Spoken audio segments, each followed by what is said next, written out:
ప్రాంతంలోని హైకోర్టు సమీపంలో E6 road ప్రక్కన అగ్నిమాపక సేవల కేంద్రానికి 50 సెంట్ల భూమిని రాష్ట్ర ప్రభుత్వం కేటాయించింది. ఈ కేంద్రాన్ని నిర్మాణం చేయడానికి 15వ ఆర్థిక సంఘం నిధులతో 2.5 కోట్ల రూపాయలతో 2 ఫ్లోర్లతో నిర్మించడం జరుగుతోంది.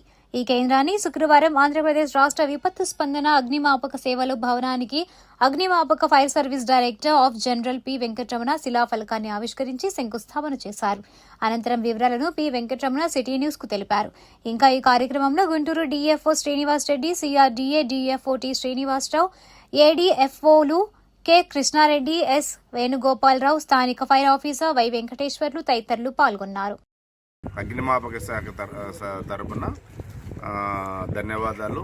తర్వాత మాకు సిఆర్డిఏ వాళ్ళు అలా సైట్ అలొకేషన్ చేసి 50 సెంట్లు మాకు 15th FCలో 15th ఫైనాన్స్ కమిషన్ దాంట్లో మనకి ఫైర్ స్టేషన్ శాంక్షన్ అయి ఉంది. తర్వాత దానికి 225 కోట్లు మంజూరు చేయడం జరిగింది.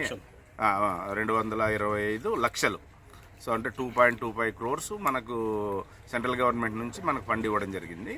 దీన్ని ఎంత తొందరగా కంప్లీట్ చేసుకుంటే అంత మనకు అమౌంట్ కూడా ఆల్రెడీ వచ్చి ఉంది కాబట్టి మేము వర్క్ కంప్లీట్ చేసేసి ఇక్కడున్న బిల్డింగ్లు ఇప్పుడు అప్కమింగ్ బిల్డింగ్స్ కానీ ఇక్కడ ఏదన్నా అగ్ని ప్రమాదాలు జరిగినా ఇమ్మీడియట్గా మనం టాస్క్ తీసుకోవడానికి స్పందించడానికి అనే ఉద్దేశంతో మేము ఫస్ట్ సిఆర్డీ అని రిక్వెస్ట్ చేసాం. వాళ్ళు ఇమ్మీడియట్గా స్థలం ఇవ్వడం జరిగింది.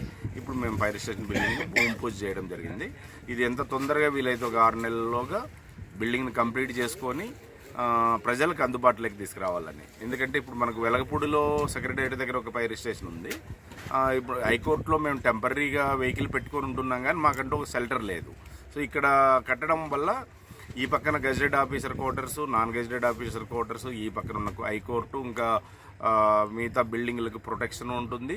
తర్వాత ఇక్కడ ఈ ఏరియాలో అంటే ఇప్పుడు ఖాళీ ప్లేస్లో నిన్న మీరు అగ్ని ప్రమాదం చూశారు.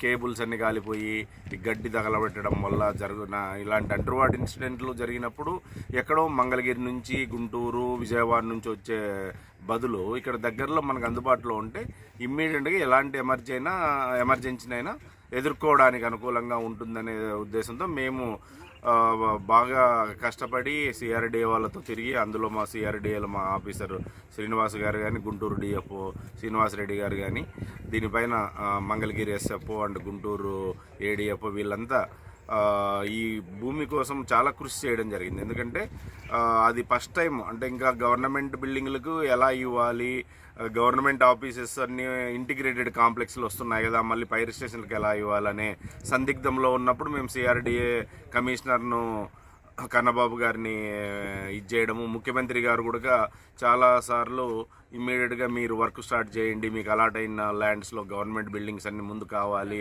అని మన గౌరవ ముఖ్యమంత్రి గారు ఎవ్రీ టైం చెప్పడం జరిగింది. తర్వాత మా home minister Shri Anitha madam కూడా ఎవ్రీ టైం మీరు ఎప్పుడు స్టార్ట్ చేస్తున్నారు ఫైర్ స్టేషన్ బిల్డింగు, మనకు 15th FC లో శాంక్షన్ అయి ఉంది కదా, 2026 మార్చికి అంతా క్లోజ్ అవుతుంది స్కీము. ఆలోగా మనం ఫౌండేషన్ వేసుకొని బిల్డింగ్ స్టార్ట్ చేయగలిగితే ఇమ్మీడియట్గా కంప్లీట్ అవుతుందనే ప్రాసెస్లో ఉంది. అనివార్య కారణాల వల్ల ఆమెకు నియోజకవర్గంలో ఈరోజు అందరి ఎమ్మెల్యేలు ఖచ్చితంగా ప్రజెంట్ కావాల్సింది కాబట్టి ఆమె అందుబాటులో లేకపోవడం వల్ల రాలేకపోయింది.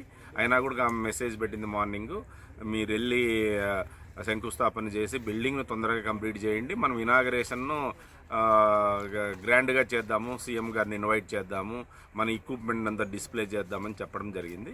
సో ఇది మేము ఆ అవకాశాన్ని తీసుకొని దాన్ని సద్వినియోగం చేసుకుందామనే ఉద్దేశంతో ఉన్నాము. ఎన్ని ఫ్లోర్స్? ఇది 2 ఫ్లోర్లు. టోటల్ గ్రౌండ్ ఫ్లోర్ వచ్చి 3,404 SFTలు, ఫస్ట్ ఫ్లోర్ వచ్చి 1,888 SFTలు, టోటల్ 4,892 SFTతో కన్స్ట్రక్షన్ చేస్తున్నాం. ఎన్ని వాహనాలు? ఇందులో 2 వెహికల్స్. యాక్చువల్గా ఈ బిల్డింగ్ మనకు అలొకేషన్ అయింది 2 వెహికల్స్, మ్యాన్ పవర్ ఇదంతా ఉంటుంది.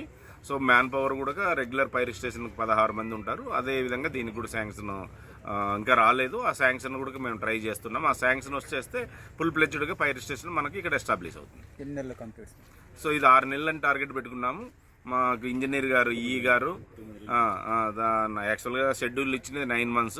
మేము తొందరగా కంప్లీట్ చేయడానికి ప్రయత్నం చేస్తున్నాము. కాంట్రాక్టర్ గారు ఎంత కృషి చేస్తే అంత తొందరగా కంప్లీట్ చేయడానికి ప్రయత్నం చేస్తాము.